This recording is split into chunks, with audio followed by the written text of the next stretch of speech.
नमस्कार मित्रांनो. वनआरटी म्हणजेच वसंतराव नाईक संशोधन व प्रशिक्षण संस्था नागपूर.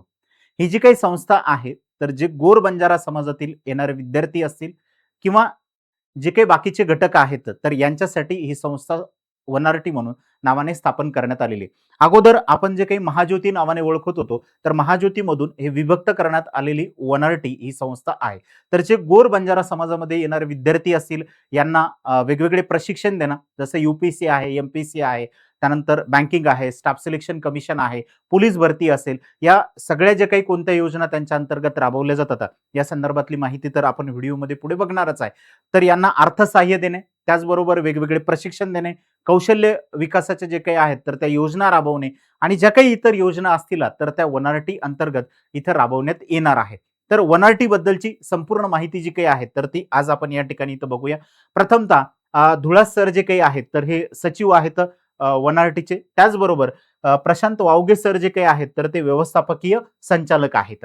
त्यानंतर वनआरटीची जी काही स्थापना आहे, म्हणजे अगोदर महाज्योती होती, जसं मी अगोदर बोललो त्या पद्धतीने. तर महाज्योतीमधून जे काही आहेत तर ती वनआरटी वेगळी करण्यात यावी, असा जो काही प्रस्ताव आहे तर तो 20 जून 2023 ला या ठिकाणी इथं ठेवण्यात आलेला होता. आणि त्यानुसार 30 सप्टेंबर 2024 ला वनआरटी ही जी काही संस्था आहे तर ती स्थापन करण्यात यावी, असं सरकारकडून जे काही आहे तर त्याला मान्यता देण्यात आलेली होती.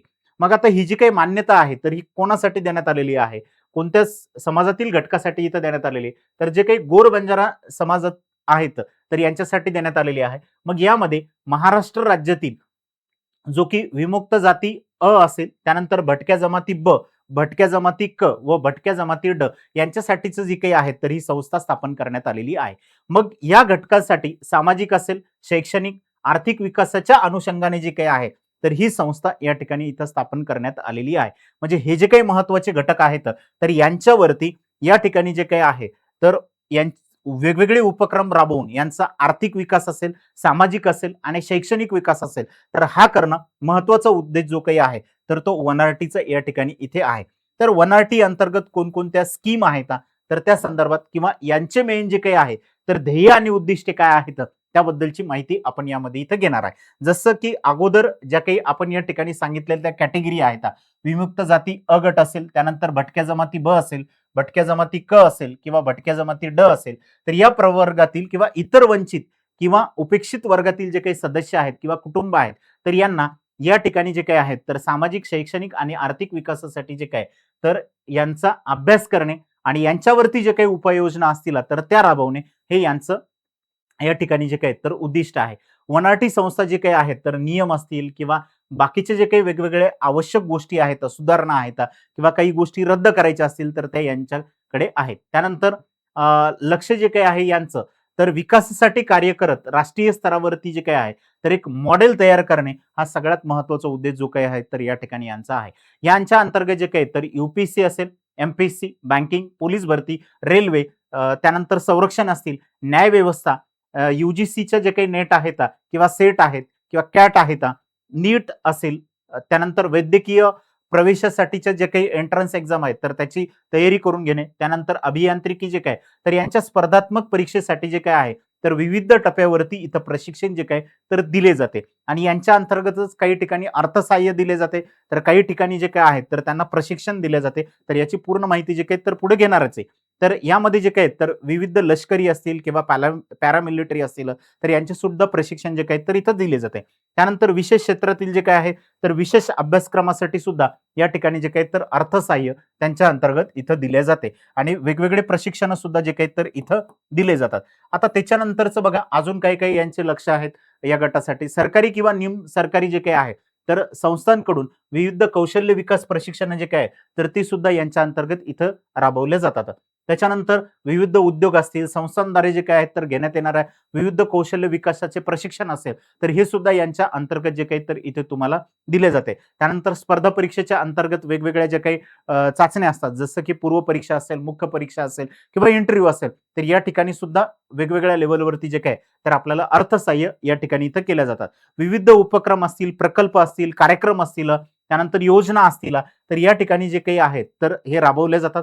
मग यामध्ये काही सरकारी एजन्सीज असतील किंवा स्वतः वनआरटी असेल किंवा निमशासकीय संस्था असेल किंवा इतर काही ज्या काही खाजगी संस्था असतील तर यांच्या अंतर्गत सुद्धा या ठिकाणी जे काही तर यांचं सहाय्य घेऊन हे जे काही उपक्रम आहेत तर हे इथं राबवल्या जातात आणि चालू आहे सध्या जे काही वेगवेगळे उपक्रम राबवणे या ठिकाणी. त्यानंतर 10वी असेल किंवा 12वी असेल किंवा पदवीवरती जे काही विद्यार्थी आहेत किंवा उच्चस्तरीय जे काही प्रशिक्षण ज्यांना घ्यायचं असेल तर त्यांच्यासाठी सुद्धा या ठिकाणी जे काही तर अर्थसहाय्य यांच्याकडून इथं दिले जाते. तर सगळ्यात महत्त्वाचा जो काही उद्देश आहे तर सामाजिक असेल, शैक्षणिक असेल तर यासाठीचं जे काही आहे तर यांना अर्थसहाय्य करणे हे वनारटीचं आहे. आता जसं की या अगोदरच्या ज्या काही संस्था होत्या त्याच्यामध्ये टी-आर-टी-आय होतं. आता टी-आर-टी-आय जे काही आहे तर एस-टी कॅटेगरीमधली जे काही विद्यार्थी येतात तर त्यांना शैक्षणिक, सामाजिक, आर्थिक व सर्वांगीण विकासासाठी जे काही आहे तर या ठिकाणी अर्थसहाय्य असेल किंवा त्यांच्यासाठीचं संशोधन असेल किंवा वेगवेगळ्या योजना असतील तर ते राबवल्या जातात. त्याच्यानंतर बार्टी जे काही आहे तर एस-सी साठी या ठिकाणी इथं योजना राबवते. त्याच्यानंतरचं ओबीसी असेल किंवा व्ही-जे-एन-टी असेल, एस-बी-सी असेल तर यांच्यासाठीचं महाज्योती आहे. त्यानंतर मातंग समाजासाठी जे काही तर आर-टी आहे. त्यानंतर मराठा कुणबी यांच्यासाठीचं जे काही तर सारथी आहे. त्याच्यानंतर याच धर्तीवरती जे काय आहे तर वनारटीची जी काही तर स्थापना करण्यात आलेली की जे गोर बंजारा समाजातील विद्यार्थी आहेत तर यांना या सगळ्या गोष्टी जे काय आहेत तर प्रोव्हाइड करणे, यांच्यासाठी वेगवेगळ्या योजना असतील, उपक्रम असतील तर हे राबवणे. आता यांच्या अंतर्गत किंवा ह्या ज्या काही आता मी सांगितलेल्या सगळ्या संस्था आहेत या अंतर्गत कोणकोणते उपक्रम साधारणतः इथं राबवल्या जातात तर यांच्यासाठीचे जे काही तर प्रशिक्षण योजना असतील, त्यानंतर काही अर्थसहाय्याच्या योजना आहेत आणि काही इतर उपक्रम जे काही आहेत तर ते राबवले जातात. या सगळ्याबद्दलची जी काही माहिती आहे तर आता आपण इथून पुढे बघूया. बरं, याच्यासाठीच अर्ज करायचा आहे आम्हाला. तर अर्ज करण्यासाठीचा जो काही आहे तर कोणकोणते डॉक्युमेंट लागतील, याची प्रोसेस कधी चालू होते, काय होते, याबद्दलची सगळी माहिती इथं आहे तुम्हाला आता. अर्ज करण्यासाठी आपल्याला आवश्यक लागणारे कागदपत्र कोणकोणते आहेत? जे की आपल्याकडे बेसिक गोष्टी असतात तर त्याच्यामध्ये आधार कार्ड आहे. आधार कार्ड किंवा मतदान कार्ड असेल, ज्याला आपण वोटर आयडी म्हणतो. ओके, तर हे त्या ठिकाणी लागते. आपण जात प्रमाणपत्र आपल्याकडे असणं आवश्यक आहे, कॅटेगरी त्याची व्हॅलिडिटी असेल तर ठीक आहे. ओके. जर तुम्ही टी-आर-टी-आयच्या अंतर्गत येत असाल तर तुम्हाला व्हॅलिडिटी या ठिकाणी इथं लागणार आहे. त्यानंतर आपल्याकडे नॉन क्रिमिलियरचं प्रमाणपत्र असणं आवश्यक आहे. त्यानंतर जे काही आपलं शिक्षण झालेलं आहे किंवा जी कोणती योजना असेल, त्या योजनेसाठी जी काही शैक्षणिक पात्रता ठरवलेली म्हणजे कुठे 12वी असेल, जर पोलीस भरती किंवा मिलिटरीसाठी जर असेल तर त्या ठिकाणी 12वी असते. त्याच्यानंतर बाकीच्या ज्या कोणत्या स्कीम आहेत तर त्या ठिकाणी आपल्याला मिनिमम पदवी तरी त्या ठिकाणी तिथं पाहिजे.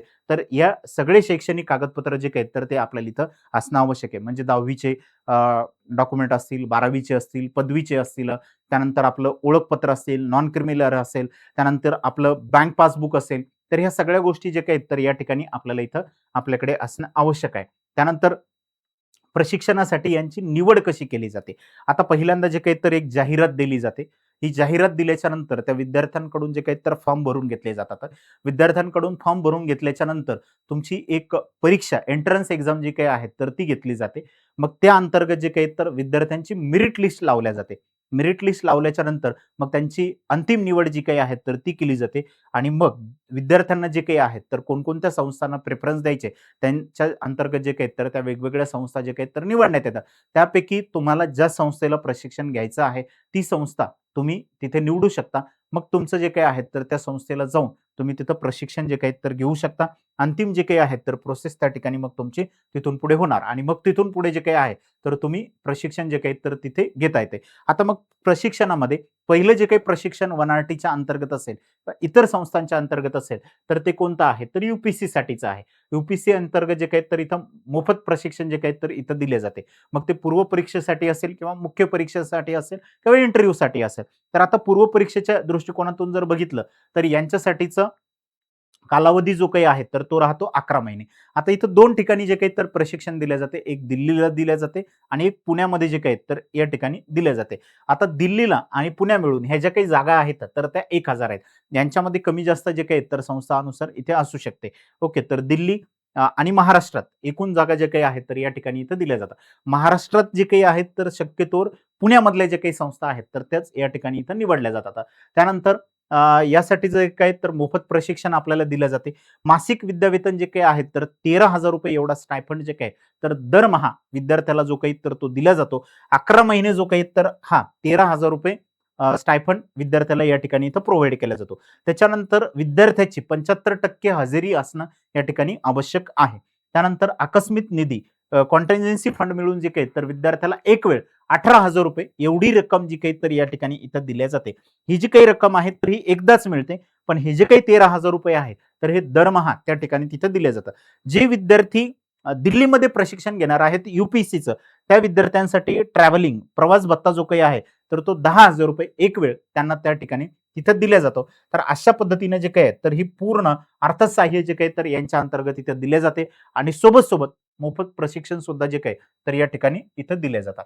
त्याच्यानंतर याचे पात्रतेचे जे काही आहेत तर ते निकष काय काय आहेत विद्यार्थ्यांसाठी. उमेदवार सगळ्यात महत्वाचं आहे की तो महाराष्ट्राचा रहिवासी असावा. जो विद्यार्थी महाराष्ट्रातला रहिवासी आहे तो या साठी जो काही आहे तर इथं अप्लाय करू शकतो. त्याच्यानंतर उमेदवाराकडे नॉन क्रिमिलियर जे काही आहेत तर ते असणं आवश्यक आहे. आपण त्या कॅटेगरीमध्ये येतो त्याचं जात प्रमाणपत्र त्या विद्यार्थ्याकडे असणं आवश्यक आहे. त्यानंतर उमेदवारांनी आपले पदवीचे प्रशिक्षण जे काही आहेत तर ते पूर्ण केलेले पाहिजे. म्हणजे इथं ग्रॅज्युएशन जे काही आहे तर ते आपलं कंप्लीट होणं इथं आवश्यक आहे. त्यानंतर वयाची अट जी काही आहे तर ती किती येते, तर वय कमीत कमी इथं 21 वर्ष व जास्तीत जास्त 33 वर्षापर्यंत जे काही आहे तर आपण इथं अप्लाय करू शकता. त्यानंतर दिव्यांग व्यक्ती जर असेल तर कमीत कमी 21 आणि जास्तीत जास्त 35 वर्षापर्यंत जे काही तर तुम्हाला या ठिकाणी इथं अप्लाय करता येणार आहे युपीएससी साठीचं असलेलं. त्यानंतर दुसरं पुढचं जे काही आहे तर ते आहे एमपीएससी राज्यसेवेचं. ओके, एमपीएससी राज्यसेवा यांच्यासाठीचे जे काही आहेत तर ह्या एकूण जागा किती असतात तर यामध्ये पूर्व मुख्य व मुलाखत अशा पद्धतीने जे काही आहेत तर 11 महिन्यामध्ये पूर्ण प्रशिक्षण जे काही आहे तर या ठिकाणी इथं दिले जाते. तर यासाठीच्या ज्या काही जागा आहेत तर त्या आहेत 750. मग यामध्ये पुणे असेल किंवा इतर ठिकाणच्या जे काही महाराष्ट्रातल्या संस्था आहेत तर त्या निवडल्या जातात. त्यानंतर यामध्ये जे काही आहे तर महाराष्ट्रातील रहिवासी आपण असणं आवश्यक आहे. त्यानंतर आपल्याकडे नॉन क्रिमिलियर असणं आवश्यक आहे. त्यानंतर जात प्रमाणपत्र जे काही तर ते असणं आपल्याला आवश्यक आहे. ते बाकीचे जे काही डॉक्युमेंट सांगितलेले सुरुवातीला तर ते तर आपल्याला या ठिकाणी इथं लागणारच आहे. याच्यामध्ये सुद्धा मोफत प्रशिक्षण आपल्याला दिले जाईल. दरमहा विद्यावेतन जे काही तर ते 10,000 रुपये या ठिकाणी जे काही तर इथं दिल्या जाणार आहे. आणि एक वेळचा जो काही आकस्मिक निधी आहे तर तो 12,000 रुपये या ठिकाणी इथं दिला जातो. हा निधी जो काही तर एकच वेळ मिळतो, पण दरमहा 11 महिने जे काही आहेत तर साधारणतः 10,000 रुपये तुम्हाला या ठिकाणी दिले जातात. इथे सेम आपलं पदवी झालेलं असणं आवश्यक आहे. वयाची जी काही अट आहे तर ते कमीत कमी 19 वर्ष वय आपलं असलं पाहिजे आणि जास्तीत जास्त 43 वर्षापर्यंत जे काही तर आपल्याला या ठिकाणी इथं वयाची अट देण्यात आलेली आहे. दिव्यांगाकरता सुद्धा 43 वर्षच वय जे काही तर एवढं इथं देण्यात आलेलं आहे. त्याच्यानंतर जर बघितलं आयबीपीएस बँकिंगसाठीचं जे काही प्रशिक्षण आहे, बँकिंग असेल, इन्शुरन्स असेल, यांच्यासाठीचं जे काही प्रशिक्षण या ठिकाणी इथं दिले जाते, तर या विद्यार्थ्यांसाठी हे 6 महिन्याचं प्रशिक्षण जे काही तर इथं दिले जाते आयबीपीएस साठी. मग यांच्यामध्ये पूर्व असेल, मुख्य असेल आणि इंटरव्ह्यूची जी काही तयारी आहे, तर हे पूर्णपणे हे 6 महिन्याचं प्रशिक्षणाचा कालावधी जो काय तर यांचं इथं ठरवण्यात आलेलं आहे. यांना दरमहा जो काही आहे तर ते 6,000 रुपये या ठिकाणी इथं दिले जातात. असे एकूण 6 महिने जे काय तर या ठिकाणी तुम्हाला स्टायफंड दिला जातो आणि एक वेळ जो काही आहे तर तो 10,000 रुपये एवढा आकस्मिक निधी जो काही तर तो लागतो. आणि जे काही बाकीच्यांसाठी जे सांगितलेले डॉक्युमेंट आहेत तेच तुम्हाला या ठिकाणी इथं लागणार आहेत. त्यानंतरचं स्टाफ सिलेक्शन कमिशन आहे. स्टाफ सिलेक्शन कमिशनसाठीचं जे काही आहे तर 6 महिन्याचं प्रशिक्षण या ठिकाणी इथं दिले जाते. 10,000 रुपये जे काही आहेत तर दरमहा तुम्हाला स्टायफंड या ठिकाणी इथं दिला जातो आणि आकस्मिक निधी जो काही आहे तर तो 12,000 रुपये एक वेळ या ठिकाणी इथं दिले जातात. आणि यांचं प्रशिक्षणाचा जो काही कालावधी आहे तर तो सुद्धा 6 महिन्याचा आहे. मग याच्यामध्ये तुमची पूर्व असेल, मुख्य असेल म्हणजे टियर 1, टियर 2 किंवा सीबीटी 1, सीबीटी 2 रेल्वेचा जर पार्ट जर असेल तर तो या ठिकाणी जो काही तर इथं कव्हर केला जातो. आणि ज्या ठिकाणी तुमचा इंटरव्ह्यूचा पार्ट आहे तर तिथे इंटरव्ह्यू सुद्धा या ठिकाणी इथं घेतला जातो. आणि हे जे काही सगळे प्रशिक्षण आहेत हे ऑफलाईन पद्धतीने या ठिकाणी सगळीकडे प्रोव्हाइड केले जातात. त्याच्यानंतर एमबीएची सीईटीची तुम्ही तयारी या ठिकाणी करताय तर एमबीए सीईटीच्या एंट्रन्ससाठीचं सुद्धा जे काही आहे तर या ठिकाणी पूर्व प्रशिक्षण आपल्याला दिले जाते. मग इथं एकूण किती महिने तर 6 महिने. आणि हे जे काही प्रशिक्षण आहे तर पुण्यातल्या ज्या काही नामांकित संस्था आहेत तर या पुण्यातल्या नामांकित संस्थांच्या अंतर्गत या ठिकाणी इथं दिले जाते. ओके, आता यांच्या वार्षिक जागा जे काही आहेत तर ह्या वार्षिक जागा असतात 1500 या ठिकाणी एमबीए सीईटी साठी जे विद्यार्थी प्रशिक्षण घेणार आहेत त्यांच्यासाठीच्या इथं मोफत प्रशिक्षण दिले जाणार आहे. त्यानंतर दरमहा 10,000 रुपये एवढं विद्यावेतन जे काही तर या विद्यार्थ्यांना इथं दिले जाणार आहे. त्याचबरोबर एक वेळ जो काही आहे तर 12,000 रुपये एवढा आकस्मिक निधी जो काही तर यांना इथं दिले जाणार आहे. सेम जे काही डॉक्युमेंट आहेत ते या ठिकाणी इथं लागणार आहेत. वयाची मर्यादा जी काही तर इथं देण्यात आलेली नाहीये एमबीए साठीचं. त्याच्यानंतर दुसरं आहे मिलिटरी भरतीचं असेल किंवा पोलीस भरतीचं असेल तर या ठिकाणी जे काही आहे तर सैन्य भरतीसाठी असेल तर 6 महिन्याचं प्रशिक्षण इथं दिले जाते. त्यानंतर पुणे असेल किंवा इतर ठिकाणच्या ज्या काही संस्था आहेत ना, तर त्यांच्या अंतर्गत या ठिकाणी प्रशिक्षण दिले जाते. यांच्यासाठी सुद्धा 1500 जे काही आहेत तर त्या जागा या ठिकाणी असतात. इथं मोफत प्रशिक्षण असेल, विद्यावेतन दरमहा आपल्याला ₹10,000 येतं. त्यानंतर आकस्मिक निधी जो काही आहे तर तो ₹12,000 या ठिकाणी इथं दिला जातो. त्यानंतर सेम उमेदवार हा महाराष्ट्राचा रहिवासी असला पाहिजे, त्याच्याकडे आधार कार्ड पाहिजे, त्याच्याकडं बँक पासबुक असणं आवश्यक आहे, त्याच्यानंतर जातीचं प्रमाणपत्र असणं आवश्यक आहे. हे सगळ्या काही गोष्टी आहेत. पण या ठिकाणी हे जे काही आहेत तर सैन्य भरतीचं असल्यामुळं या ठिकाणी आपल्याला शारीरिक चाचणीची सुद्धा अट देण्यात आलेली आहे. तर इथं वयोमर्यादा 17 ते 19 वर्ष या ठिकाणी असणं आवश्यक आहे. इथं उंची जी काही आहे तर ती सुद्धा इथं देण्यात आलेली 157 सेंटीमीटर एवढी आपली हाईट असणं आवश्यक आहे. महिलांसाठी 152 सेंटीमीटर एवढी हाईट असणं आवश्यक आहे. त्यानंतर इथं चेस्ट बद्दलची जी काही तर ती सुद्धा माहिती आपल्याला इथं देण्यात आलेली आहे. ओके, तर हे मिलिटरी भरतीसाठी इथं लागणार आहे. आता हे जे काही आहेत तर हे दिल्या जाणारे पूर्व प्रशिक्षणाचे जे काही कार्यक्रम यांच्या अंतर्गत उपक्रम राबवले जातात तर त्या संदर्भात होतं. याच्या सोबत कौशल्य विकास योजना सुद्धा यांच्या अंतर्गत जे काही तर या ठिकाणी इथं राबवल्या जातात. महाराष्ट्रामधल्या ज्या काही महाज्योती नागपूर या अंतर्गतच्या ज्या काही योजना होत्या किंवा त्या ज्या काही योजना आहेत तर त्या सेम 1RTच्या अंतर्गत सुद्धा या ठिकाणी इथं विद्यार्थ्यांसाठी राबवण्यात येणार आहेत. ओके, तर ह्या वेगवेगळे जे काही आहेत तर प्रशिक्षण कार्यक्रम या ठिकाणी इथं असतील तर हे सुद्धा तुमच्यासाठी आहेत. यांचं त्यानंतर पूर्व प्रशिक्षणासाठी आवश्यक जे काही लागणारी माहिती आहे तर लाभार्थ्यांचे स्वरूप कशा पद्धतीचे असते तर यांना मोफत प्रशिक्षण दिले जाते. त्यानंतर निवासी प्रशिक्षण असल्यास त्या ठिकाणी भोजनाची काही ठिकाणी व्यवस्था असते. जसं की ज्या योजनेसाठी जिथं कुठं आकस्मिक निधी किंवा विद्यावेतन दिल्या जात नाही, तर त्यासाठी जे काही आहे तर निवासी प्रशिक्षण सुद्धा इथं दिले जातात आणि त्या ठिकाणी जे काही तर भोजनाची सुद्धा व्यवस्था कुठं-कुठं केलेली असते. त्यानंतर प्रशिक्षणानंतर जे काही तर खाजगी कंपनीचे तसेच शासकीय जे काही असेल, तर यांच्या अंतर्गत रोजगाराच्या संधी सुद्धा इथं दिल्या जातात. म्हणजे की कौशल्य विकासाच्या अंतर्गत ज्या काही आहेत त्या. अर्ज करण्यासाठीचे आवश्यक कागदपत्रे जे काही सेम अगोदर सांगितलेले त्याच पद्धतीचे जे काही तर डॉक्युमेंट आपल्याला इथं लागणार आहे. पात्रतेचे निकष जो काही तर तो सेम महाराष्ट्राचा रहिवासी असला पाहिजे, नॉन क्रिमिलियर असणं आपल्याकडे आवश्यक आहे. ह्या जे काही आहेत तर इथं पात्रतेचे निकष आपल्याला इथे देण्यात आलेले. आता स्पर्धा परीक्षा अर्थसहाय्य जे काही आहे, तर अर्थसहाय्य कोणकोणत्या योजनांना या ठिकाणी इथं दिले जाते. त्या संदर्भातली जी काही आहे तर माहिती इथं आहे. जसं की यू असेल, मध्ये सुद्धा जे काही इंटरव्ह्यू असेल, तर इंटरव्ह्यूसाठीचं एक वेळचं हे ₹25,000 तुम्हाला या ठिकाणी इथं दिले जातात.